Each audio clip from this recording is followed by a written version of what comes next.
Welcome to LG Ministry. We're glad you have chosen to watch our program today. My name is Cougan and I am the minister at the Long Grove Church of Christ. Our program is overseen by our elders at our congregation. Our hope and desire is that you will open up your Bible and study along with us. I personally hope that you will always test what I say or any person says about God's Word by comparing what is being said with what the Scriptures actually say. Don't ever be lazy in this area because it is too important to simply trust in what a man is saying because we are all human and we are capable of being wrong.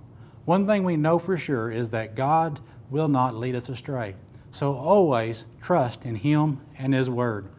As Psalm 146 and verse 3 says, "Do not put your trust in princes, nor in a son of man, in whom there is no help." Psalm 18 and verse number 30, "As for God, His way is perfect. The word of the Lord is proven. He is a shield to all who trust in Him." I will always do my best to preach the truth, but I hope if you catch me teaching error that you will contact me so that we can discuss the matter. If you would like to learn more about LG Ministry and the congregation I preach at, feel free to visit our website at lgchurchofchrist.com. On our website, you will find a lot of material that can help you with your spiritual growth. On our main page, you will find an online correspondence course you can take that will walk you through the basics. On our sermon page, you will find about every sermon I've ever preached at my local congregation. You will also find some audio sermons and Bible class materials that you are free to study and use. On our article page, you'll find tracts that you can read and print off and articles that have been written for our local paper. Finally, on our video page, you'll find all our new video lessons like the one you're watching right now. I know that we live in a fast-paced world where it seems like we don't have time to do much of anything, but I want to encourage you to find time each day to sit down and study God's Word. We must remember that God is supposed to be our number one priority in life. I hope you will find these series of lessons I'm preaching on the life of Christ helpful. I will do my best to present the life of Christ in a chronological order to the best of my ability. This will be a long series because there is a lot of great lessons to be learned from our master teacher, Jesus. I hope you will allow these lessons to increase your knowledge about Jesus and what He taught, and that you will be challenged to grow from them. Well, let's get to our lesson. In our last lesson, we finished up the 9 Beatitudes in Matthew chapter 5. In this lesson, we will push forward in this life-changing sermon that Jesus preached. We begin with Matthew 5 and verse number 13.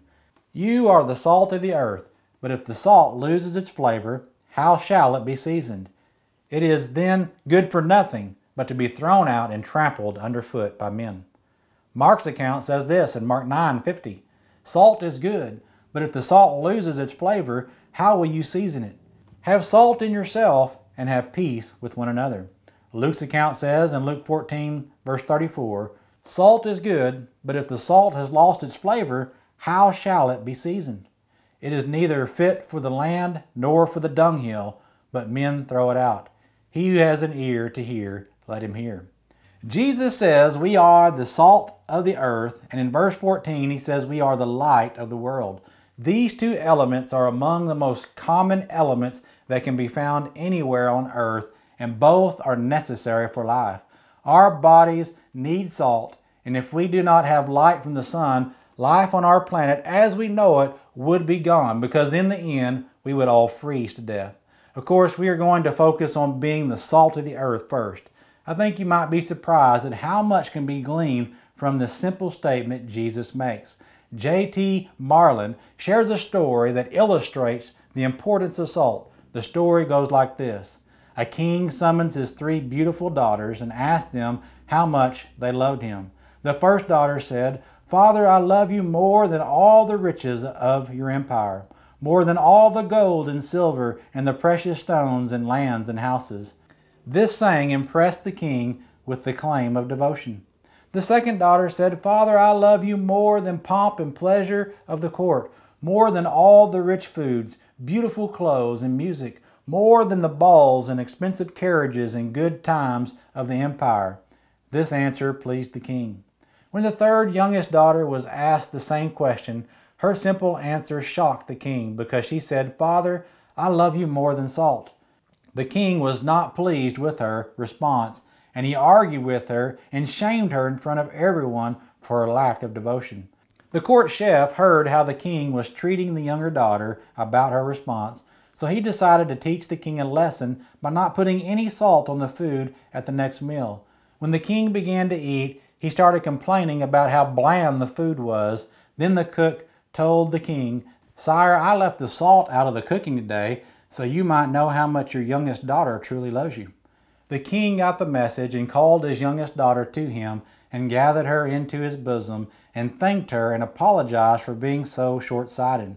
He realized how indispensable salt really is and concluded that his youngest daughter loved him more and was more devoted to him than his other daughters. As Job asked, Job 6 in verse number 6, "Can flavorless food be eaten without salt?"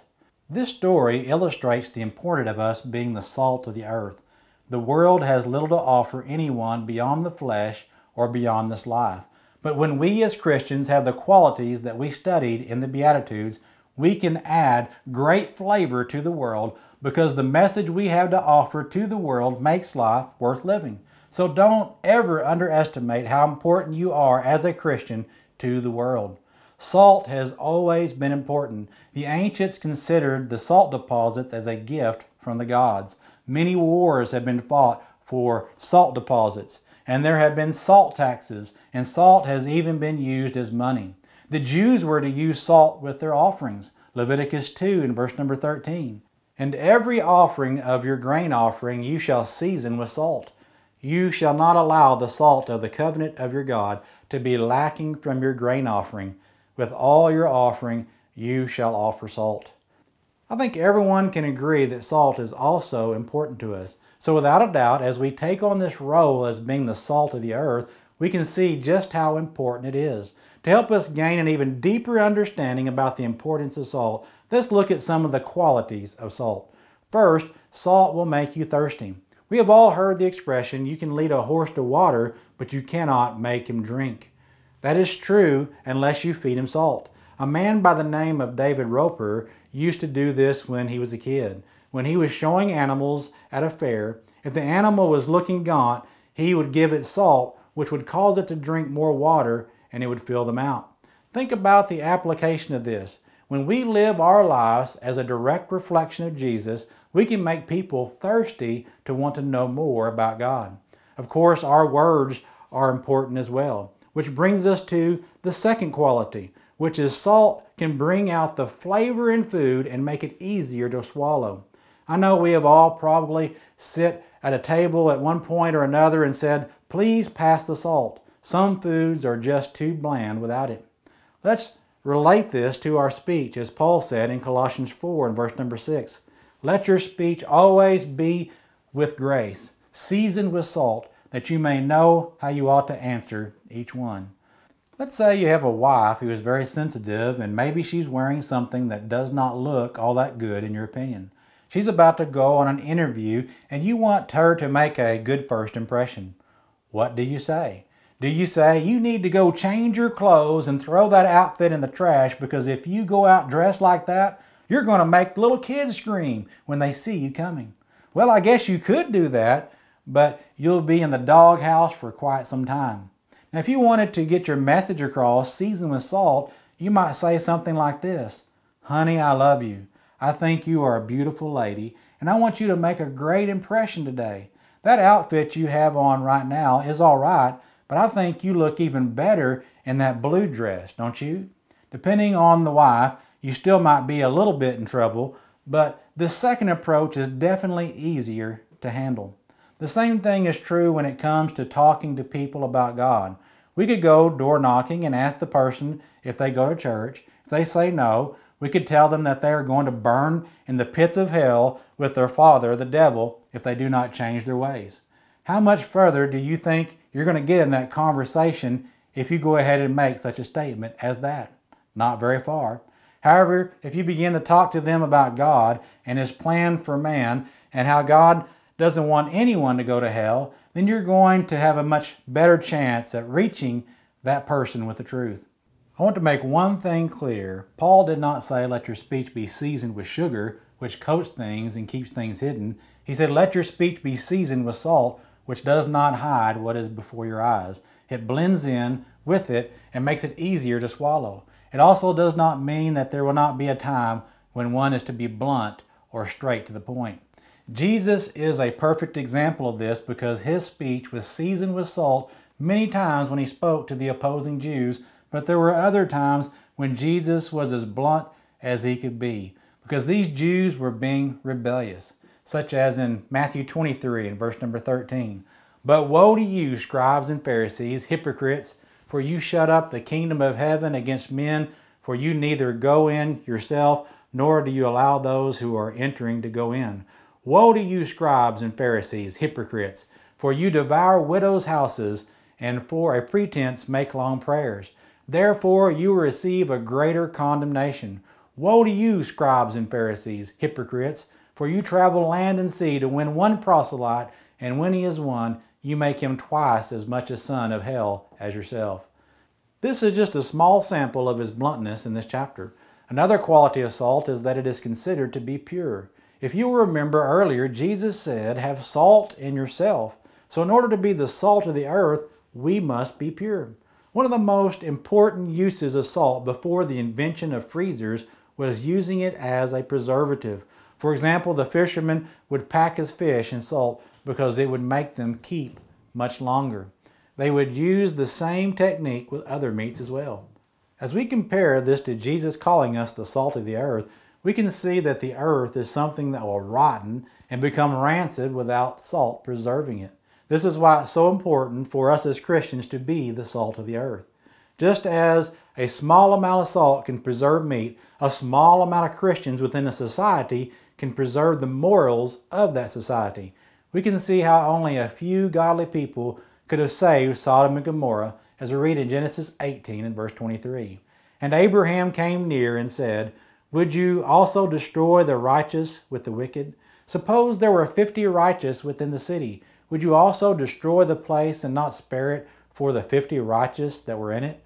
Far be it from you to do such a thing as this, to slay the righteous with the wicked, so that the righteous should be as the wicked. Far be it from you. Shall not the judge of all the earth do right?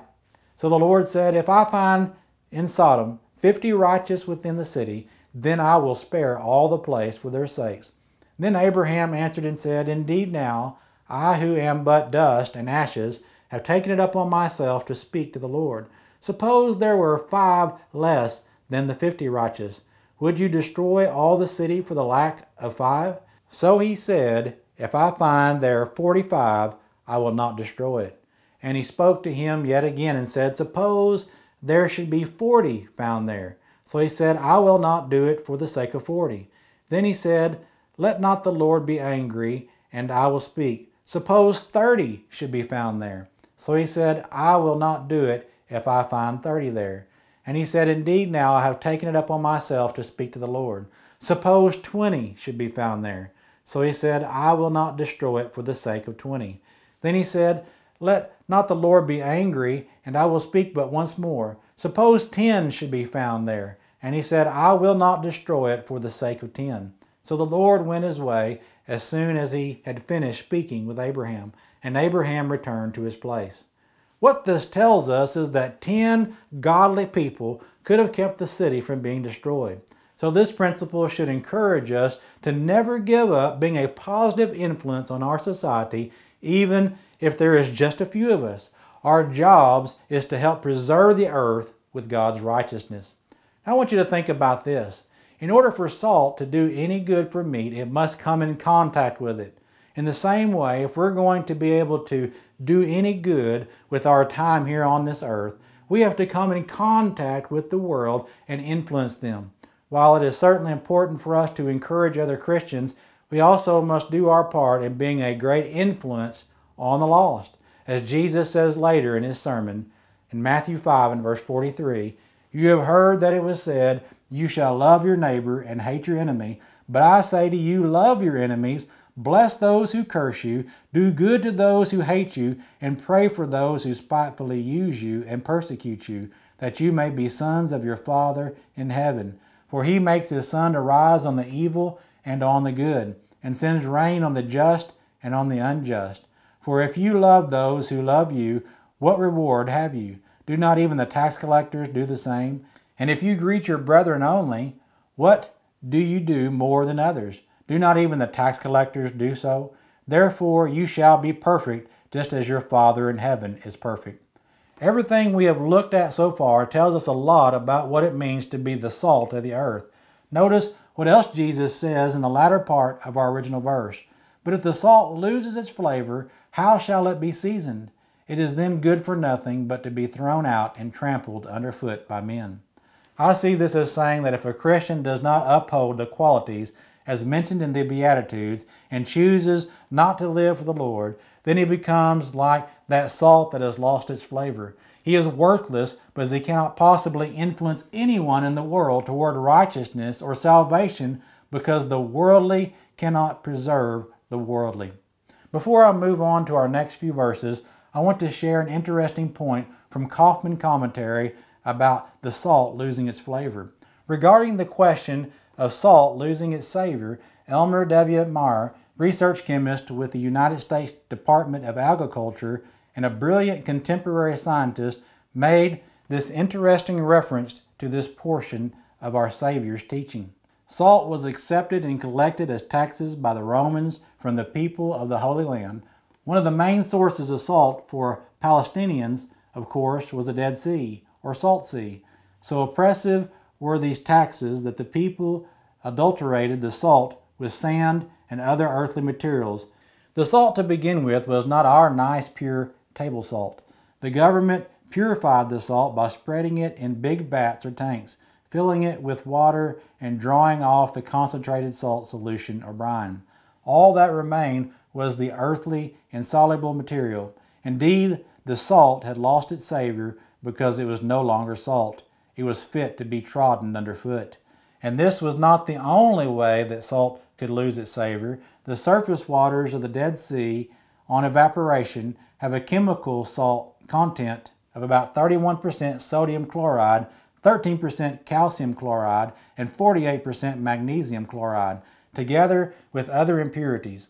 The calcium and magnesium chlorides are hygroscopic, take water out of the air, and thus literally dissolve the sodium chloride. A bitter tasting composition results. It was the custom to store vast amounts of this salt in houses that had earthen floors. In time, the salt next to the ground spoiled because of the dampness. Since it would be harmful to fertile lands because of its salt content, no man will allow it to be thrown on his field. The only place left was the street, where it was trodden underfoot of man. Thus the Bible was proved scientifically accurate, even in its many small details. For this was just a lone example. Next, Jesus says this in Matthew 5 and verse 14. You are the light of the world. A city that is set on a hill cannot be hidden. Nor do they light a lamp and put it under a basket, but on a lampstand, and it gives light to all who are in the house. Let your light so shine before men, that they may see your good works and glorify your Father in heaven.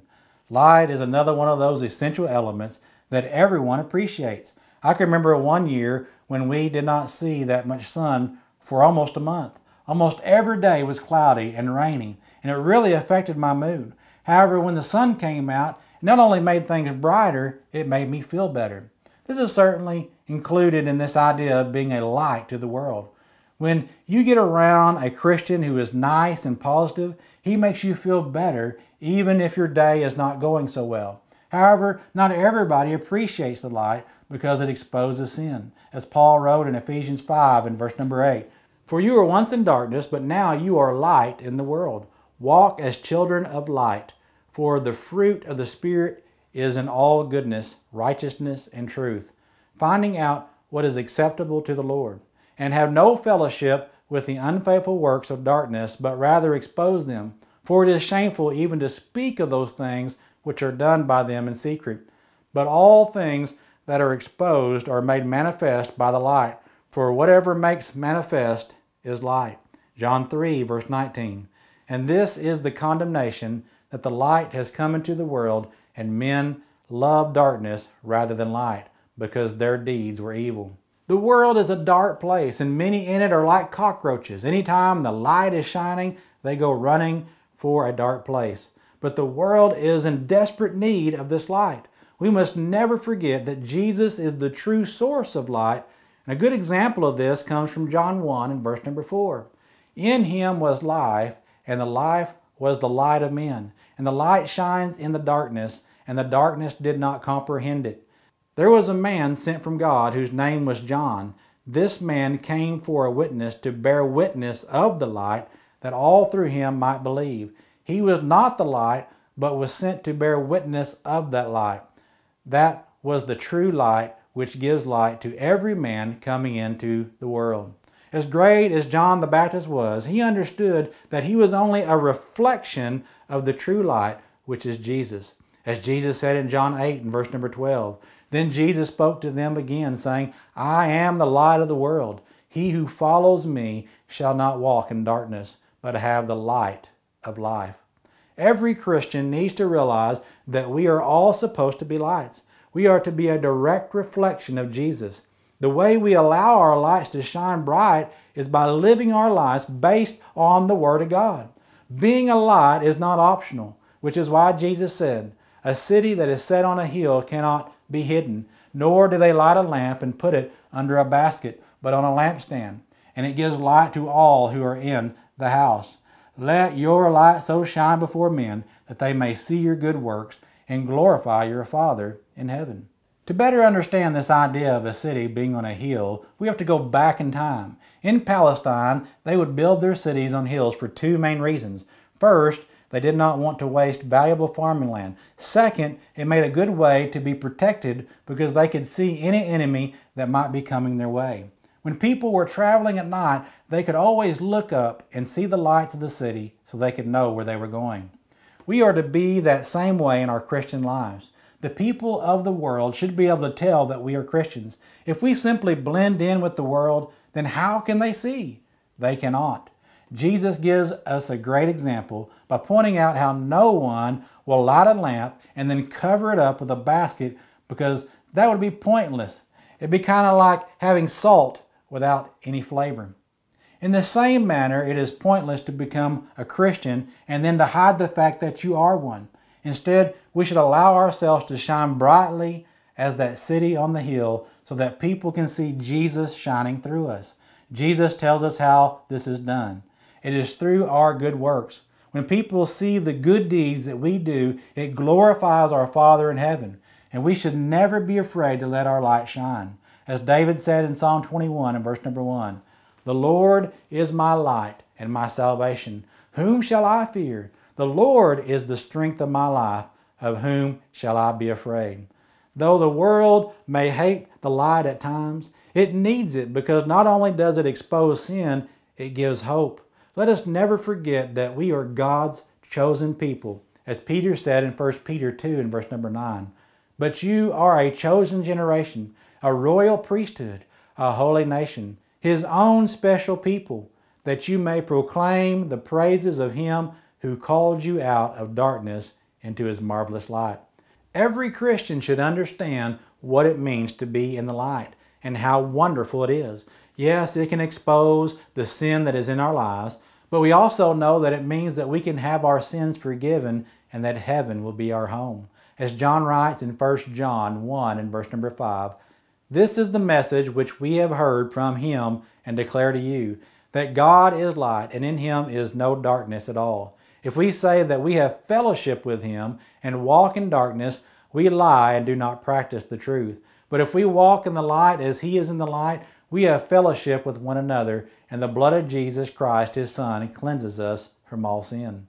Let us be challenged with what Jesus has told us. Let us be the salt of the earth and the light of the world by living our lives in such a way that we can influence those who are around us and show those who are living in darkness just how wonderful it is to be in the light where God and His truth dwells.